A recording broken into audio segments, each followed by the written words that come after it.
You know, as a younger guy, there was a big push for this VR type thing. You saw a lot of shows on Fox and on MTV all about this coming virtual reality, if you will. And I was thinking to myself, man, on a daily basis, I'll be able to hook into VR and I'll be hanging out with hot chicks and I'll be saving the world. I'll be Bruce Willis for a day.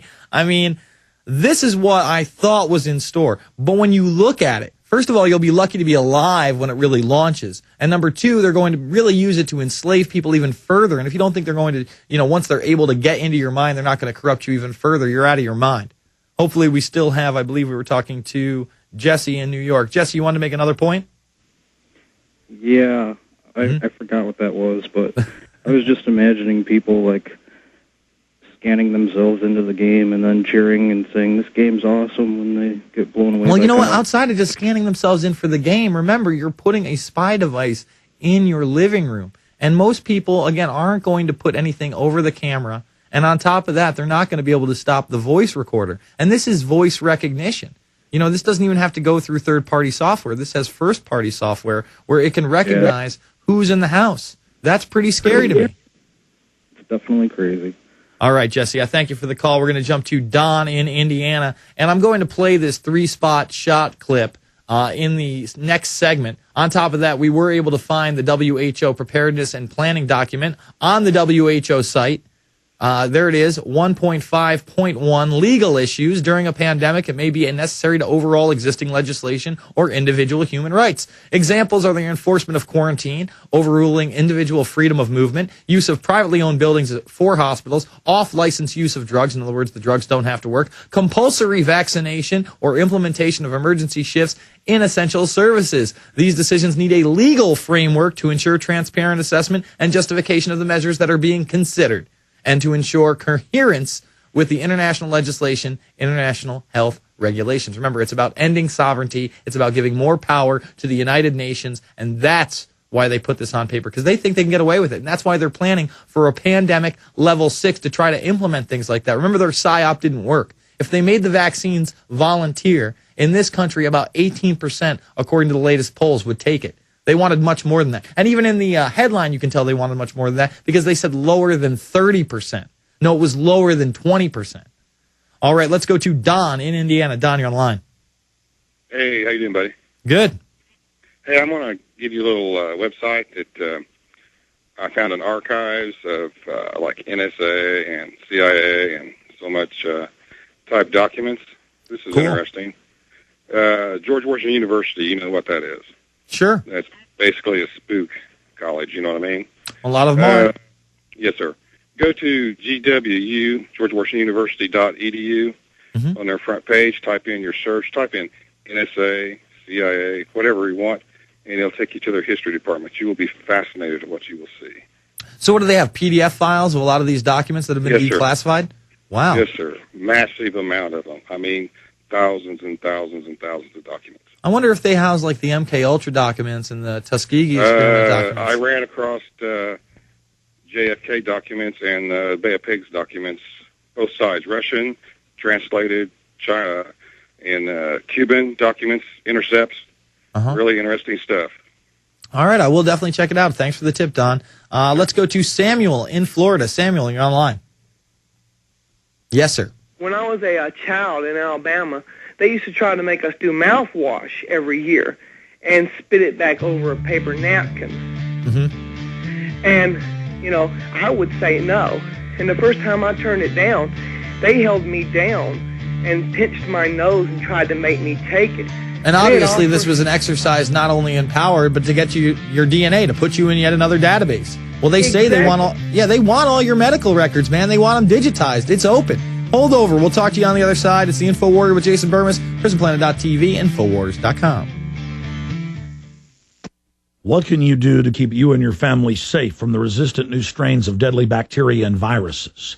Check out supernaturalsilver.com today, or visit the link on Infowars.com to find out more about this incredible new silver compound. The new silver solution is a natural antibiotic that is clinically tested to kill viruses, germs, bacteria, and yeast safely. This new technology has proven itself to be a formidable weapon against bio-threats of today and tomorrow. The new silver solution gel has been shown to disinfect topically and keep the area sanitized for up to 4 hours. The new Silver solution is a highly effective, potent nanoparticle solution that is lethal to bacteria, yeast, and viruses. Go to supernaturalsilver.com and see the amazing line of products they have available. Check out the patented new Silver solution today. Click on the link and check out the uses for new Silver solution. Order this extra line of defense today by going to supernaturalsilver.com. That's supernaturalsilver.com today. You're listening to GCN, the world leader in independent talk radio.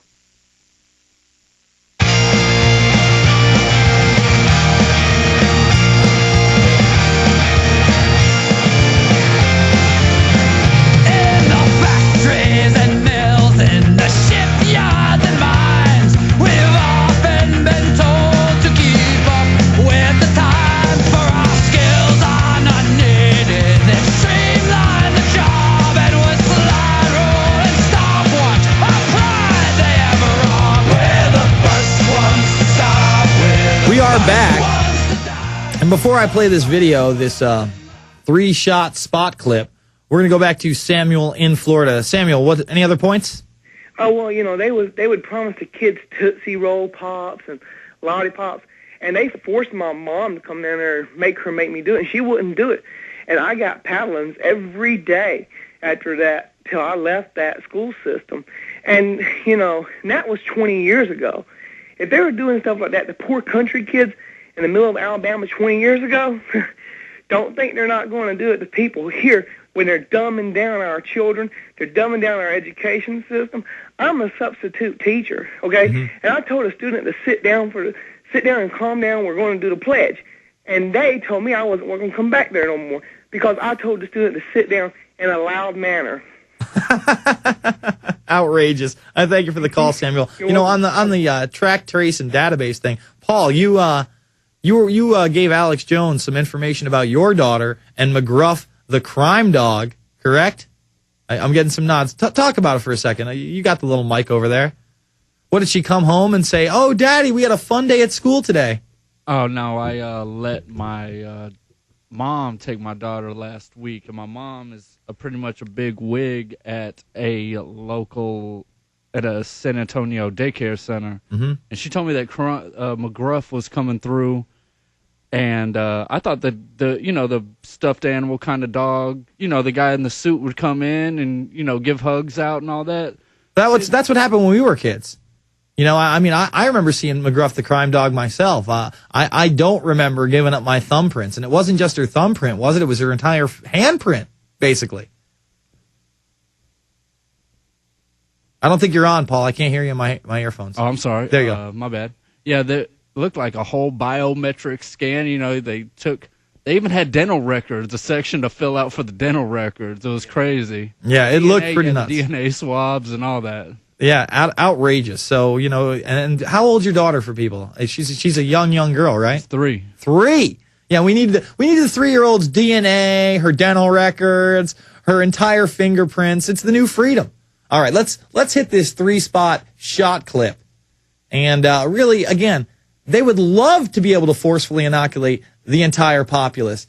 And if they pass legislation, the lords, the gods, the people in the executive branch are going to think they have that power when they really don't. Go ahead, hit the clip. And now to report in this morning's Washington Post that the Obama administration is considering implementing a new fall vaccination program against the flu, a plan that would require Americans to get not 1, not 2, but 3 flu shots. Dr. Nancy Snyderman is NBC's chief medical editor. Nancy, good morning. Hi, Meredith. Unprecedented this is. How would this work? Well, here's the idea. On the first Saturday when we knew swine flu was an issue, the Centers for Disease Control held a conference, and we were already talking, those of us who listened in, about how you're going to ramp up manufacturing this new vaccine on top of the old vaccine. Because it takes a lot of time. It takes about 5 months or so. And the decision was made, if we're going to get the normal flu vaccine to the general public in the fall, to hold it up while we figure out the swine flu was perhaps going to put the entire population at risk. So at that moment, the decision was made, we would go into normal flu production for the normal vaccine, like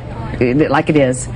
For seasonal flu. Right, for seasonal flu. Figure out what the swine flu really is, and then perhaps tag team a second vaccine on top of it. Okay, so that's why they didn't combine them into one shot. Let's hit pause for a second. If you missed it,